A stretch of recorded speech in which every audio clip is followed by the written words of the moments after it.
Hello everyone, today we are going to learn basic Photopea tutorials, how to change background.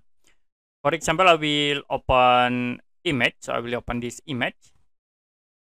And then if you want to change background from this image, you need to select for the main object. I will use this pen tools to select this box object as the main, like this.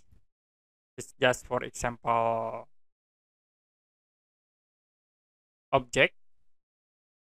Now you can right click and then go to make selection, click OK. After it, go to select and then click inverse. You can press delete button to transparency the background, and then you can go to select again and then click deselect. Go to these tools, move tools, and then I will resize the main object. Now to set the background, you can go to file, click open and place, and then I will use this example JPEG as a background.